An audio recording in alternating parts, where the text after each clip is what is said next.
Hi hello నమస్తే this is Suvarna welcome to Suman TV. So right now మనతో పాటు స్టూడియోలో ఉన్నారు స్పిరిచువల్ గురు ఆనంద్ సాయి కృష్ణ గారు.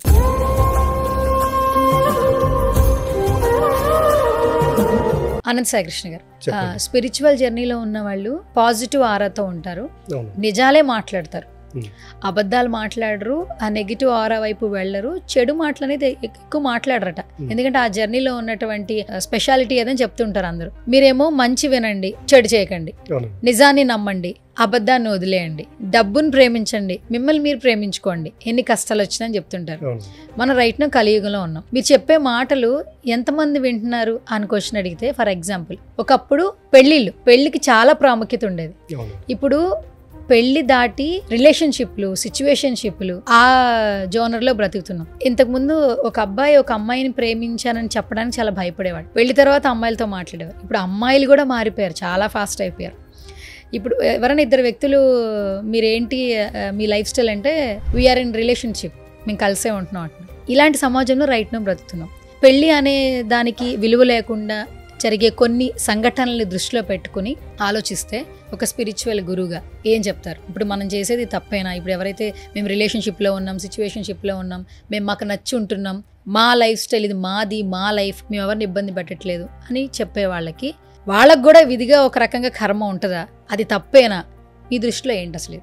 చూడండి, కర్మ అనేది ఒక టైం వరకు పని చేస్తుంది. ఇప్పుడు తప్పు అని తెలిసి కూడా మనము పదే అదే తప్పు చేస్తున్నామంటే అక్కడ తర్వాత దానికి బాధ్యత తీసుకోవాల్సింది ఎవరైతే తప్పు చేస్తున్నారో వాళ్ళు తీసుకోవాలి. ఈ లివింగ్ రిలేషను, ఈ ప్రేమ, ఇవన్నీ ఇప్పుడు బాగుంటాయండి. సడన్ ఏజ్ వచ్చిన తర్వాత ఇవన్నీ పనిచేయవు. లేడీస్ ఉంటారండి, ఇప్పుడు బ్యూటీ వాళ్ళకి ఎన్ని సంవత్సరాలు ఉంటుంది? 45, 50 ఇయర్స్, 55 అనుకోండి. ఆఫ్టర్ ఇప్పుడు వాళ్ళకి ఇన్కమ్ సోర్స్ ఉంటుంది, మంత్లీ ఎంత కావాలో అంత ఇన్కమ్ ఉంటుంది, ఒక ఏజ్ వరకు పని చేస్తుంది. ఒక ఏజ్ తర్వాత మిమ్మల్ని చూసుకునే వాళ్ళు ఎవరు? పెళ్ళి బంధం అనేది చాలా ప్రాముఖ్యత అండి. ఇప్పుడు కొట్టిపడేస్తారు, కానీ ఉన్న జనరేషన్ పెళ్ళి అంటేనే ఒక భూత పదంగా చూస్తున్నారు. పెళ్ళి యొక్క వాల్యూ మీరు తెలుసుకోవాలనుకుంటే ఇప్పుడు ఆర్ నారాయణమూర్తి ఉన్నాడు, ఆయన చూడండి, పెళ్ళి ఆయన కూడా చాలా సంవత్సరాల వరకు పెళ్లిని అవాయిడ్ చేసుకుంటూ వచ్చాడు. ఇప్పుడు ఆయన కొంచెం ఏజ్ క్రాస్ అయింది, ఆ పెళ్లి యొక్క వాల్యూ ఇప్పుడు తెలిసింది ఆయన. ఒక రోజు ఆయన ఇంటి ముందు అలా కూర్చోంటే ఆయన లైవ్లో చెప్పాడు, ఆ పక్షులు వచ్చి కూర్చోయిన తర్వాత ఒక్కదానికో ఒకటి అన్యోన్యంగా ఎలాగున్నాయి అనేది ఆయన జస్ట్ ఒక 5 నిమిషాలు చూశాడు. వాళ్ళు చూసిన తర్వాత ఆయనకు అప్పుడు అర్థమైందంట, అరే నేను కూడా పెళ్లి చేసుకుంటే బాగుండేది, ఇప్పుడు తెలుస్తుంది నాకు, అంటే ఒక తోడు మనకి ఎవరు ఉంటారనేది. ఎప్పటికీ భార్య భర్త అనేది, అదే బంధం అనేది ఎవరు వర్ణించలేనిది. అది వాటి వాల్యూ ఇప్పుడు అర్థం కాదండి, ఒక ఏజ్ వచ్చిన తర్వాత అర్థమవుతుంది. ఆర్ నారాయణమూర్తి చాలా ఇంటర్వ్యూలో చెప్పాడు, ఇది పెళ్లి బంధం దయచేసి నేను చేసిన తప్పులు మీరు చేయకండి, పెళ్లి చేసుకోండి, ఆఫ్టర్ ఒక సమ్ ఏజ్ అయిపోయిన తర్వాత దాని వాల్యూ అప్పుడు తెలుస్తుంది మీకు, ఏం చేసుకున్నా కూడా పోయిన లైఫ్ను తీసుకురాలేరని చెప్పారు. ఇది ఒకటండి. తర్వాత ఒక వైఫ్ అండ్ హస్బెండ్ దాదాపు అంటే ఆయనకు 80 ఇయర్స్ ఉన్నాయి, ఆమెకు 70 ఇయర్స్ ఉన్నాయి. హాస్పిటల్లో అడ్మిట్ చేశారు, ఇది జరిగింది రియల్గా. ఆయనకు ట్రీట్మెంట్కి డబ్బులు లేకపోతే ఆమె అక్కడ రన్నింగ్ రేస్ కాంపిటీషన్ జరుగుతుంది. ఈమె 65 సంవత్సరంలో ఆ రన్నింగ్ రేస్లో పాల్గొనింది. రన్నింగ్ రేస్లో ఎందుకు పాల్గొన్నామంటే నా భర్త హాస్పిటల్లో ఉన్నాడు, చూపించడానికి డబ్బులు లేవు, ఇక్కడ ప్రైజ్ మనీ ఉందంటే వచ్చానని. చూడండి అలా ఆ బంధం అనేది ఎంత స్ట్రాంగ్ ఉంటుందండి. అప్పుడే వాళ్ళు వదిలేసుకుంటే ఈరోజు ఆయనకి తోడు ఎవరు ఉండేవాళ్ళు కదా. ఎప్పటికైనా ఒక వ్యక్తి దగ్గర డబ్బు ఉండొచ్చు, పోవచ్చు, పక్కన ఉన్న వాళ్ళు చూడొచ్చు, చూడకపోవచ్చు, కానీ భార్యాభర్తలకు మించిన బంధం అండి సృష్టిలో ఏది ఉండదండి. ఓకే, భార్యాభర్తల బంధం గురించి చెప్తున్నారు. యాక్చువల్లీ ఈ రోజుల్లో ఎంతమంది దీన్ని బిలీవ్ చేస్తున్నారు? మరి అలాంటప్పుడు ఈ రిలేషన్షిప్లు ఎందుకు పెరుగుతున్నాయి అంటే తెలియదు కదండి. వాళ్ళు ఇప్పుడు ఏదైతే అనుకుంటున్నారో ఇదే లైఫ్ అనుకుంటున్నారు.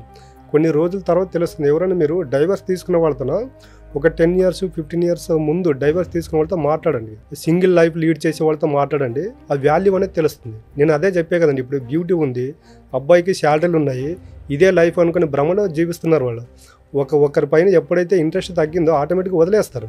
లివింగ్ రిలేషన్ అంటే ఏంటి?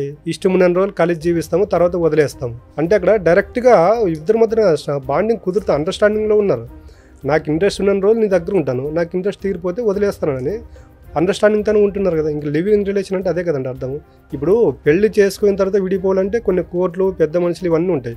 లివింగ్ రిలేషన్కి అవన్నీ ఉండదు. ఉన్నంతవరకు ఎంజాయ్ చేస్తారు, వదిలేసుకుంటారు. అప్పుడు తెలుస్తుంది దాని వాల్యూ.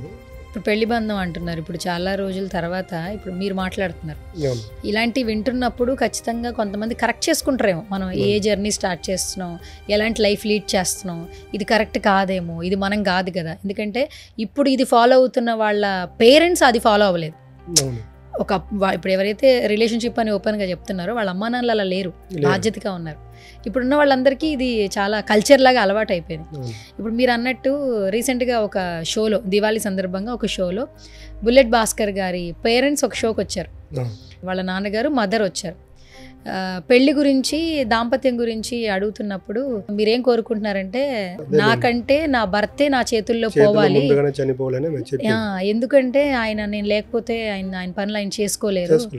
ఏ భార్య కూడా అలా కోరుకోదు, నేనే ముందు చనిపోవాలి, పుణ్యస్త్రీగా వెళ్ళిపోవాలని కోరుకుంటారు. కానీ అసలు లవ్ చూస్తుంటే ఏ రోజుల్లో ఉంటున్నామని కరెక్ట్ చేసుకునే సిచ్యువేషన్లో ఉన్నాం. ఏం చెప్తారు? ఇప్పుడు చూడండి, మీరు అదే ప్రోగ్రామ్ నేను కూడా చూశాను ఇక్కడ.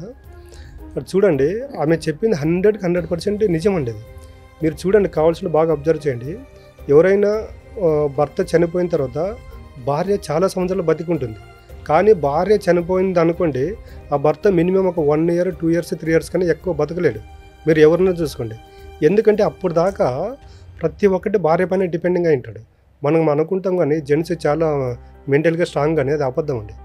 లేడీస్ ఎప్పుడే కానీ మెంటల్గా ఫుల్ స్ట్రాంగ్ అండి వాళ్ళకి. ఎందుకంటే ఇంట్లో మనము అనుకుంటాం, ఇంట్లో ఉంటాం, మీకు ఏం తెలుస్తుందని. భర్త చనిపోయిన తర్వాత భార్యలు ఎంత స్ట్రాంగ్గా తయారవుతారు తెలుసా? అదే భార్య చనిపోయిన తర్వాత చూడండి, భర్త మొత్తం తన సర్వస్వాన్ని కోల్పోయినట్టు బయటికి రాలేకున్న పరిస్థితుల్లో ఉన్నారు. ఆమె చెప్పింది 100% అండి. కాబట్టి పెళ్లి బంధం అనేది 100% సెక్యూర్ అండి. ఇప్పుడు మీరు ఏదైతే కల్చర్ అని ఇప్పుడు మీరు ఫాలో అవుతున్నారో, కొన్ని సంవత్సరాల తర్వాత దాని యొక్క వాల్యూ తెలుస్తుంది. అప్పుడు బాధపడితే కూడా ఎటువంటి ప్రయోజనం ఉండదు. Right, thank you.